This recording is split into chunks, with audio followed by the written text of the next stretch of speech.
Tonight, RCMP investigate a fatal shooting near Weyburn that they believe was random. Premier Scott Moe arrives back from his trip to China. And the Moose Jaw Warriors look to turn their fortunes around as a new WHL season begins. This is CBC Saskatchewan News.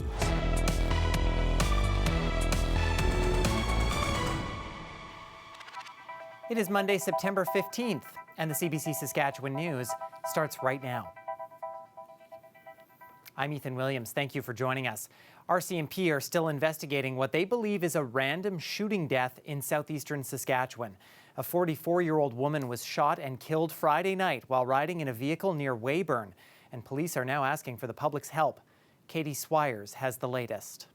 RCMP say the investigation into Friday night's deadly shooting is still ongoing. They especially want to hear from anyone who might have been hunting or target shooting at the time or know someone who might have been. They're also looking for dash cam or security footage. The RCMP say two women were driving towards Weyburn on Highway 39 in an SUV. They say the driver of the SUV reported a loud crack. Her passenger, a 44-year-old woman, had been struck by a bullet. She died at the scene. And we're still very early on in the investigation. What we know is that there was a firearm that was used and a shot entered the back of the vehicle. We are still in the infancy of determining exactly how that happened. And so that's one of the things that our investigators will be trying to determine exactly. St. Germain says the driver was not hurt and the two women were friends. Police believe the shooting was random. That's unnerved some people who were on the road that night. The scary part is the fact that it's random.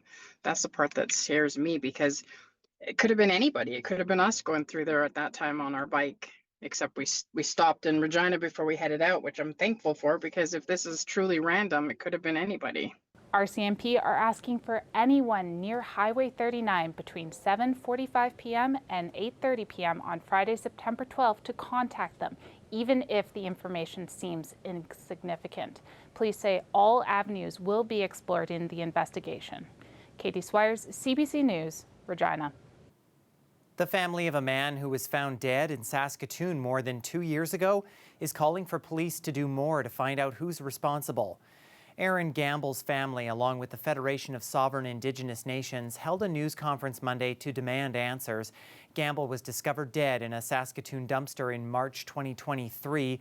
Police say foul play is suspected. They released surveillance footage showing 3 people placing a large container into the dumpster hours before Gamble was found. But there's been no updates since. Gamble's sister says her brother deserves justice and answers. I do not want his case to go cold when the persons who did this are living freely and amongst us. The updates that are not new, the time and toll this has taken on me is the most frustrating. I am tired of the ones who did this, living their lives freely, walking around thinking they have gotten away with this. No more. This has to end now. Saskatoon police say they are still investigating Gamble's death and are asking anyone with information to come forward. Premier Scott Moe has returned home from his trade mission to China in the wake of tariffs on Canadian canola. And while Moe is hopeful his conversations will lead to relief for farmers, others are skeptical it will actually make an impact. Aishwarya Duda has that story. Ensuring that we're taking the steps that are Premier Scott Moe says his meetings with Chinese officials were more positive than he expected. I think there's a confirmation that China is very interested in not looking back but looking forward, and in recalibrating the trade relationship that we have and moving forward in a pragmatic and reasonable fashion that is good for both countries. But Moe didn't have anything concrete to promise farmers. Harvest is in full swing in Saskatchewan, but sales are uncertain. With prices under pressure, frustrated farmers have tough decisions to make: what to move, what to store, and how much money they're willing to lose. Saskatchewan producers say they've lost around $650 million since the tariffs came into effect. Biggest impact is on the current commodity prices. So what we as farmers can get at the elevator when we sell our canola, that's what's being affected the most by these tariffs. Ottawa increased interest-free limits on loans, buying some time, but those loans need to be repaid and commitments need to be met. Farmers can't just quit canola. Crop rotations are locked in months, even years ahead. So do I think... Moe says he met China's Ministry of Commerce and government officials, people behind the tariffs. He says there are signals that show potential, but an expert says the Premier's visit doesn't go far enough. The issue's much more important to Saskatchewan than it is to Canada as a whole. So I don't think it moves the needle federally other than a sign of cooperation. Today, Scott Moe came back from... The NDP slammed Moe, saying he came home empty-handed. But Farney says Moe's efforts are not in vain, as it keeps more lines of communication open. Experts say Canada's tariffs on Chinese electric vehicles are at the root of Beijing's retaliation. However, Moe's not calling for them to be eliminated because they're in line with America's trade policies. He's asking the feds for a reduction and to find middle ground between both countries. Right now, he's in Ottawa talking about this and other trade issues. Aishwarya Duda, CBC News, Saskatoon. MPs are back in the House of Commons, kicking off the fall sitting. It's also the first question period showdown between Prime Minister Mark Carney and Pierre Poilievre after the Conservative leader regained a seat in last month's by-election win. Olivia Stefanovich reports. How do you feel going into this question period? A new sitting, a new face-off in the House of Commons. Questions orales, oral questions, the Honourable Leader of the Opposition. Conservative leader Pierre Poilievre back after regaining a seat in a summer by-election. My mother taught me never to be late, so please forgive me for my late arrival to the session. Mr. Speaker, I'm sure I speak for all parliamentarians in welcoming the member for Battle River Crowfoot back to the House of Commons. Up against Prime Minister Mark Carney in question period for the first time. So a trivia question. Can the Prime Minister tell us, has there ever been a Prime Minister who has successfully doubled the deficit without even introducing a budget? Mr. Speaker, this government is undertaking the biggest investment in protecting Canadians in the Canadian military. There's a lot more debt is what there is, Mr. Speaker. A lot more debt than we ever imagined would be possible. Challenging the Prime Minister on the federal government's finances. We need to be clear about the scale of the crisis we are in. We need to be clear about the scale of investment that we need. And a substantial deficit projected in Carney's first budget. The amount which seems to be anticipated, $100 billion, is so huge that I need to see what's in it. I'm very concerned. How do we commit to 5% more military spending without a budget and without a plan? And why 5%? Because Trump says so? We will need a plan of job creation, good jobs, unionized jobs, and also a real housing plan. With the Liberals still 3 seats short of a majority, the government has no choice but to listen to those concerns and work with other parties to fulfill its ambitious agenda and pass its budget. Olivia Stefanovich, CBC News, Ottawa. The Canadian Real Estate Association says it recorded the most home sales for August in 4 years. There were just over 40,000 residential properties changing hands across the country last month, a 1.9% increase compared to last year. Sales in the Greater Toronto area were down slightly, but that was offset by higher sales in Montreal, Greater Vancouver, and Ottawa. The national average price of a home sold was about $664,000. That is up 1.8% from a year ago. Well, if you are a co-op member, it just got cheaper to go to Rider games. The Saskatchewan Roughriders and Co-op have teamed up to launch the Community Zone on the east upper deck of Mosaic Stadium. So much of what we do is trying to get families and kids to the stadium. And this is just another opportunity for that in a really affordable way.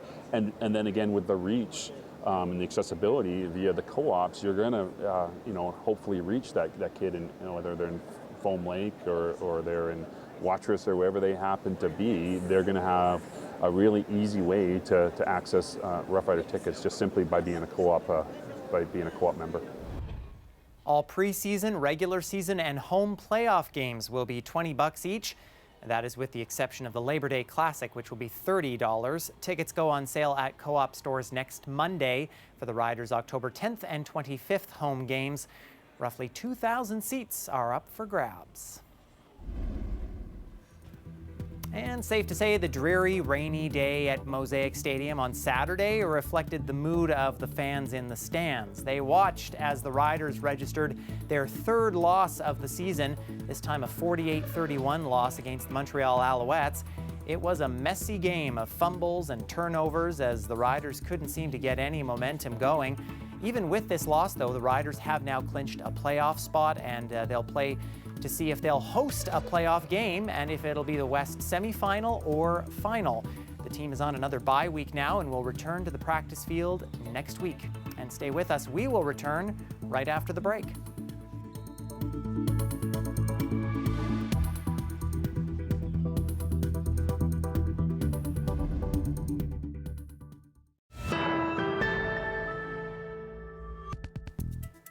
The 5 Saskatchewan Western Hockey League teams all kick off the season on Friday, and CBC's Dan Plaster paid a visit to all 5 to get a preview of what the season might hold. First up, the Moose Jaw Warriors. With it there. In just 2 seasons, the Moose Jaw Warriors have seen the highest of highs. In front, they score! And the lowest of lows. Puck's loose, where is it? The Warriors won the Western Hockey League Championship in 2024 and then missed the playoffs last season. Mark O'Leary is entering his 6th full season as the Warriors head coach, so he's seen every peak and valley. I think the standards for us, like I said, don't change. Expectations, they come and go in terms of what's expected of us as a team. But I think every year you have turnover with players every 4 years, that junior cycle, so that keeps it interesting. Now a new season and a much brighter outlook shines upon the Warriors. Their top 3 scorers from last season are returning, including Lyndon Lakovich, who was selected 27th overall in the 2025 NHL Draft by the Washington Capitals. Obviously, last year we weren't too happy with the results, and I know this year's going to be different, and I know everyone in that locker room, including the coaches and management, would say the same, so I think that would be a successful year for us for sure. In junior hockey, a year can make a giant difference to the club and for the players themselves. Defenseman Aiden Ziprick went from Memorial Cup hero Miraz over to Ziprick, one-timer! To the Warriors' second leading scorer last season. He will lead a core that needs to take a giant step if the Warriors want to have any success. I think just getting better. I think, kind of from the start of the season to the end of the season, we want to get better. We want to win games, and ultimately we want to make the playoffs and do something special again for the city. You have that young group they're curious and they're hungry to learn, but again, you have the veteran guys to help show them the way. Losing like the Warriors did last season can take its toll on an organization, but winning the WHL title just the year before takes away a bit of the bite from such a long season and can set things up for good things to come. After losing a lot of games, you kind of start to get down on yourself, but I think the biggest reminder is just to keep pushing and good things will come. We have real passionate fans here in Moose Jaw that have been with us through the highs and lows, and as a team we want to get back to them and be a winning team this year. The Warriors will start the season on the road in Brandon on Friday. Dan Plaster, CBC News, Moose Jaw.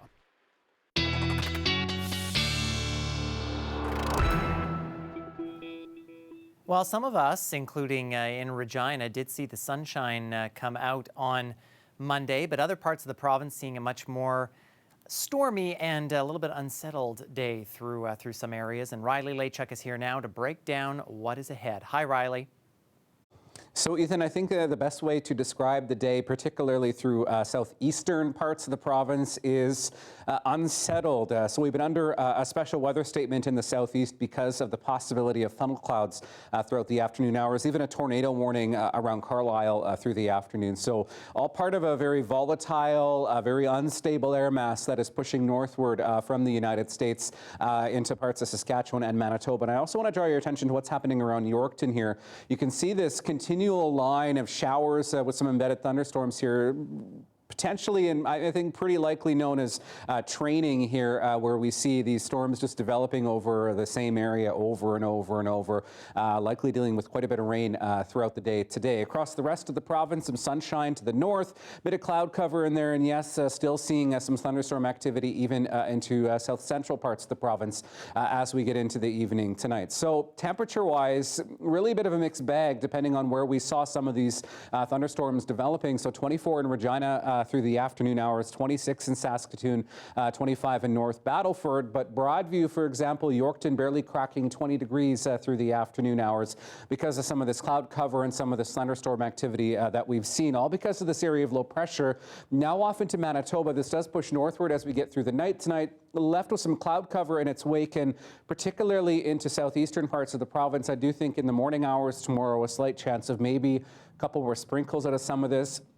Even I think as far north as Saskatoon, maybe a couple of stray showers first thing. Then we get some clearing as high pressure pushes in Tuesday into Wednesday, and that will really brighten us up and help to calm the winds down as we get Tuesday into Wednesday. But still quite a bit of extra cloud cover into parts of northeastern Saskatchewan as we get through Wednesday into Thursday, as this high pressure really tries to nudge this out of the way. But at this point, this particular forecast model depicting that high pressure not really doing a great job as we get toward the middle of the week here.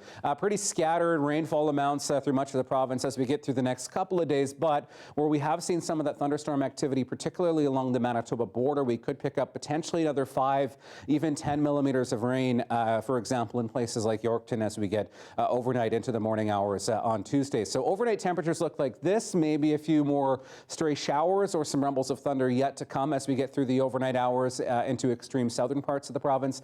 Estevan 13 overnight, Moosomin at 14, some 10s, 11s the further west you go, where we do see skies a bit more clear as we get through the overnight hours. And then as we head into the day on Tuesday, sunnier skies, maybe a couple of stray showers first thing in the morning, but by the afternoon getting up to 24 in Regina, 22 in Saskatoon, although I think this might be on the low side. Maybe we get to a 23 or a 24, but looking at things stabilizing, Ethan, as we get Tuesday into Wednesday. I'll have your 7-day forecast when I come back. Sounds good. Thanks, Riley. Well, it has been 9 years since one woman began efforts to have the name of a busy Regina street changed, and those who support her gathered on Sunday to continue to raise awareness. Darla Panes has that story. The Tatanga Skull Walk was inspired by a vision that Jolie Big Eagle Quaitaway had of bison skulls being dragged across Dudney Avenue. She wants the name of the road changed to Tatanga Avenue, which means bison or buffalo in Nakota Lakota language. The road is named after former Indian Commissioner Edgar Dudney. Scholars say he implemented a policy to starve Indigenous people, which had detrimental impacts of their quality life. Our community, especially Indigenous community, is still dealing with consequences and the effects of residential school, the genocide of the buffalo, and the past system, the failure of Edgar Dudney to follow through with his duties as Indian Commissioner over 100 years ago. City Council rejected the naming of the street last year, but Big Eagle Quaitaway hopes the city will reconsider. Others at the walk support the name change, even if it doesn't seem like a big deal. It's going to be life-changing, right? It's going to be positive. Reconciliation. This is a part of the reconciliation that we're so dire to have back, reclaiming ourselves as Indigenous people. She hopes her children and grandchildren will see the changes they are working for today be made in the future. Instill my family's DNA back into the land, and by participating in the Buffalo Walk, it puts me back in my place, where I belong on Mother Earth, and this is our land, right? It is very important that we claim our path back. It's beautiful. All participants walked 13 kilometers along Dudney Avenue. The walk was followed by a feast for all. Darla Panes, CBC News, Regina. The University of Saskatchewan Huskies football team suffered their first loss of the season in Winnipeg. A missed last-minute field goal by the Huskies allowed the Manitoba Bisons to squeak by with a 21-20 victory. Meanwhile, on the West Coast, the University of Regina Rams continued their hot streak as they dominated the UBC Thunderbirds 37-20 and remain undefeated. The 3-0 Rams meet the 2-1 Huskies in Saskatoon this Friday at Griffith Stadium. Stay with us. We're back after the break.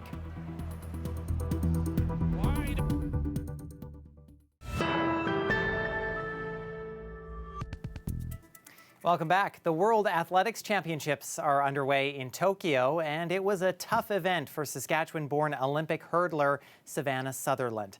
She missed out on a qualifying spot in the women's 400-meter hurdles semi-final. She ends the championships with a 27th place overall finish, but it wasn't all bad news for the Canadians. In fact, it was a golden moment for BC's Cameron Rogers. Yet to go over 80 metres. Our best this year, 78.88. Is she near that form tonight? Oh, here we go! Beyond 80 metres for the first time in her career, the defending champion. Rogers threw 80 meters and 51 centimeters to win gold in the women's hammer. Not only that, it's a new North American record. Monday's success follows Rogers' gold at the Olympic Games in Paris, the first ever win by a Canadian woman in the hammer throw.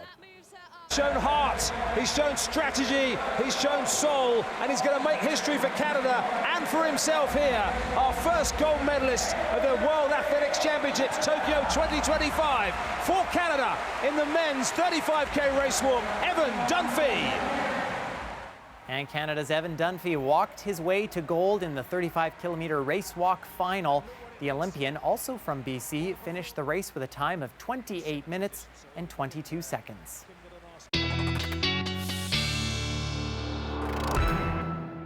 All right, we're looking at things stabilizing as we head through the day on Tuesday, especially after we've seen a bit of shower and thunderstorm activity in southern parts of the province. We get back to a mix of sun and clouds for Regina on Tuesday. 25 degrees, 21 into Wednesday under a mix of sun and clouds. You'll notice things dipping back closer to seasonal by the time we get to the middle of the week here. Into the weekend, we start to see a bit of another bump in temperatures, but overall things staying very stable even as we get through the weekend. And maybe a bit of extra wind on Monday of next week. Southwest winds 30 gusting to 50. In Saskatoon, looking at a high of 23. I've put 23 on the board. Maybe we squeeze a 24 out of this. We'll have to see how far we get as we get into the day on Tuesday, and then temperatures back closer to seasonal for Wednesday, Thursday, but lots of sunshine as we get toward the end of the week. And then again, we see that bump in temperatures toward the weekend and another windy one as we get into the early part of next week. Well, we will take all the 20s in September that we can. Thank you, Riley. And that is our news for this Monday. For more news anytime, you can head to cbc.ca/Sask or subscribe to our CBC Saskatchewan YouTube channel. And you can also download the CBC News app on your smartphone or tablet. Thanks so much for watching.